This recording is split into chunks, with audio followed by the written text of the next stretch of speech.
All right, what's up, everybody? I'm gonna walk you through making one three-pleat mask. So this is a finished one. Each fold is what's called a pleat, and so we're gonna make one with three pleats.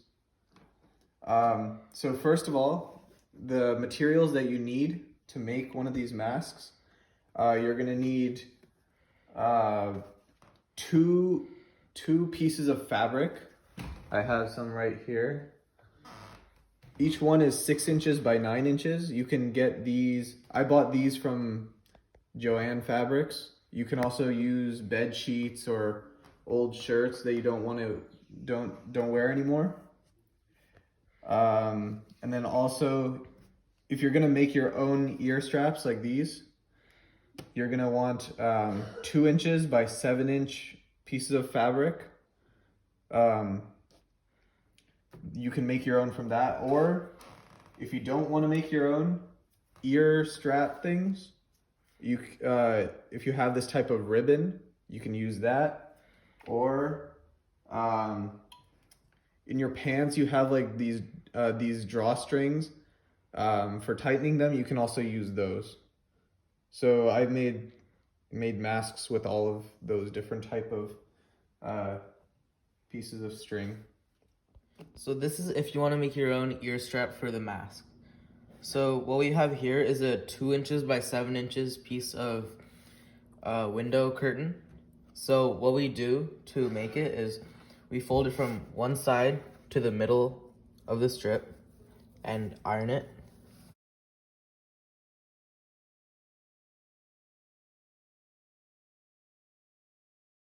And then we turn it over and fold the other side of the strip to the middle.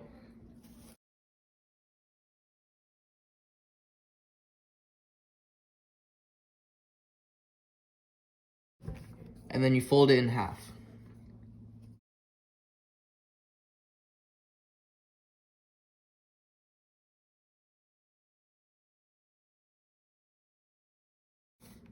So this is a halfway completed ear strap. All right, so now we bring it to the sewing machine.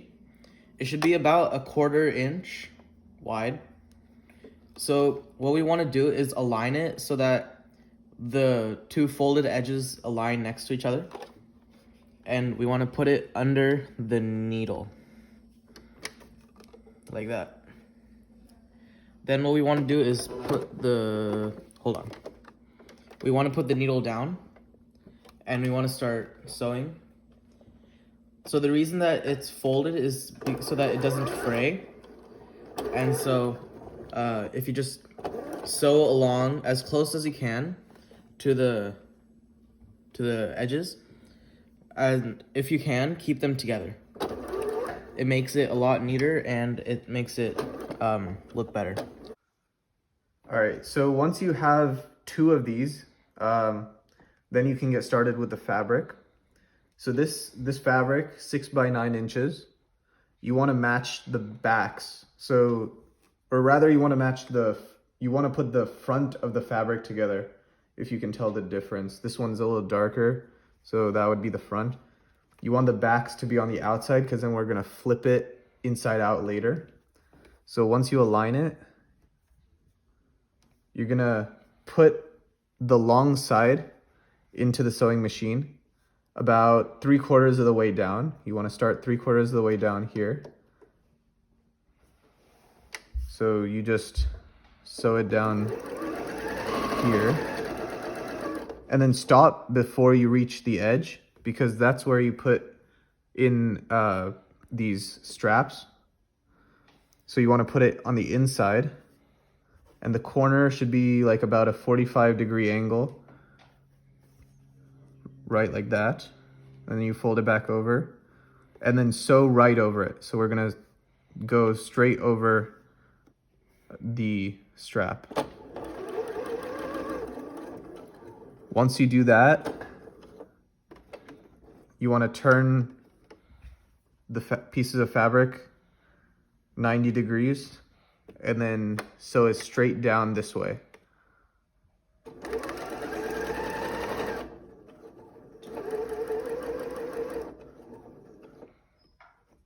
As you're sewing, you want to make sure the pieces are kept together.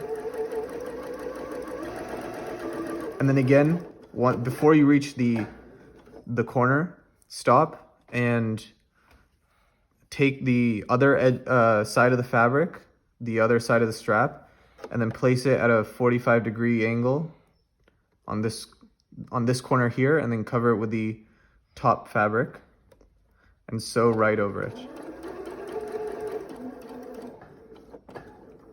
All right, and then repeat that on the other side. So you want to sew it down this long side here all the way, and then stop before you reach here. Add in the strap like that on the inside, sew it down to here, and then let's see what happens once we get to that corner.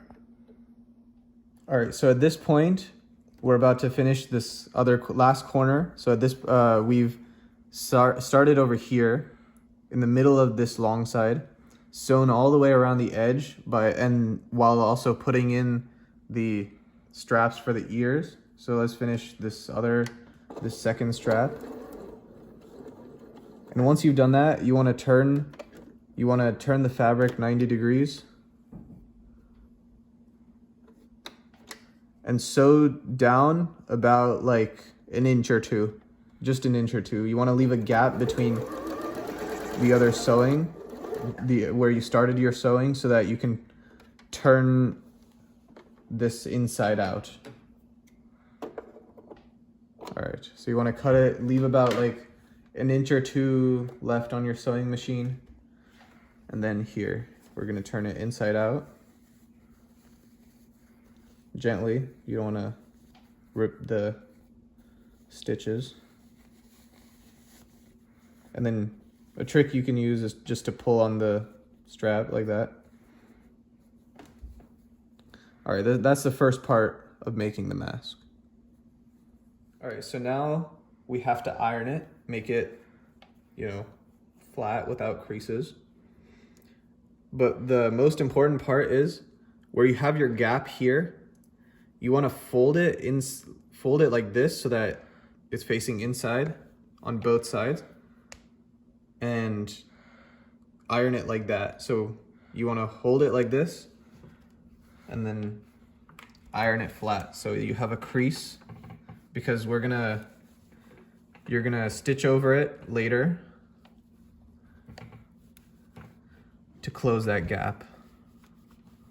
All right, so you want to iron it like that. And then the side of the straps are up like this. Next, you're gonna make the pleats. So to make the pleats, you want to do it one at a time. The first one, you should start near the top. So pinch the sides of the mask like this and fold it down over like that to make your first pleat. And then once you think you got it right, you want to iron it. And for every pleat, you want to make sure that it's kind of parallel, because otherwise, like over time, when you make your third pleat, it's going to turn out crooked, and you don't want that. Make your second pleat here.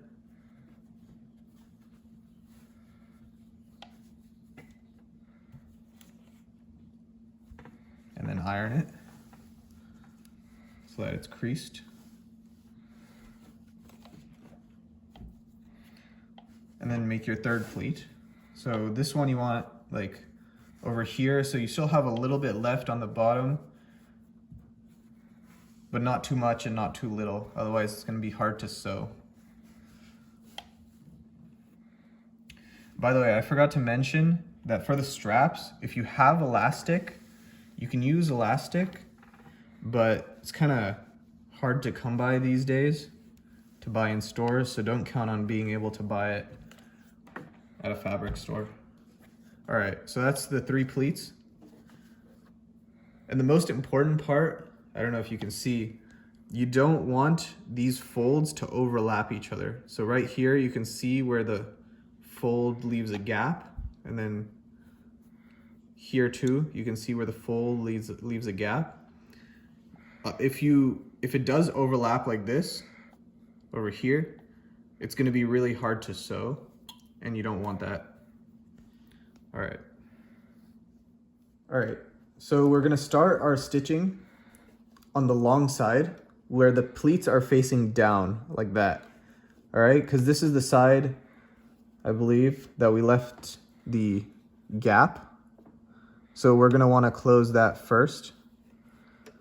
Keep the stitch kind of close to the edge and make sure it's straight, because you want to run right over where the two fabrics are meeting, such that it doesn't reopen again when you want to use the mask. All right, so get to the edge. If you want to be fancy, you can kind of do the stitching at an angle.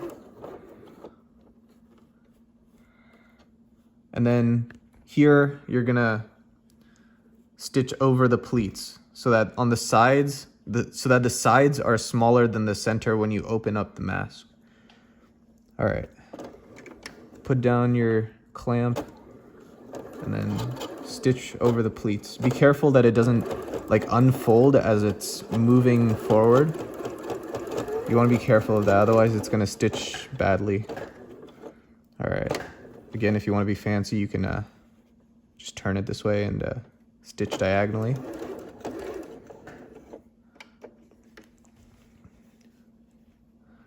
And then stitch down the long side.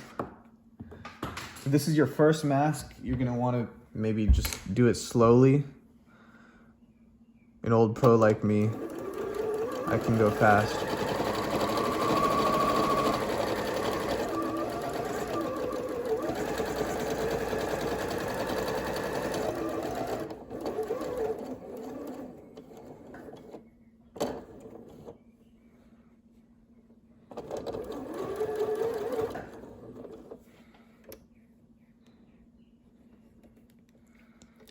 And then make sure these pleats are folded before you feed them into the needle. Make sure they're folded right on the crease. If they're underfolded or overfolded, you can get that problem that I was talking about earlier, where the folds overlap and it's really hard to stitch.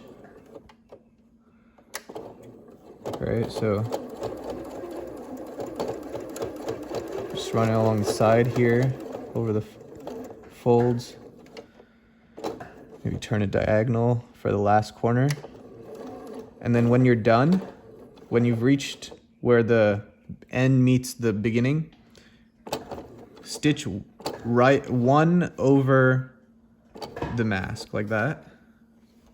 And then bring it out and then cut it, making sure to leave like maybe an inch or two on the extra string. And there you have it, a done mask. You've done your first mask. So when you wear it, it's gonna open up like that. And then when you're done with it, you can close it like that.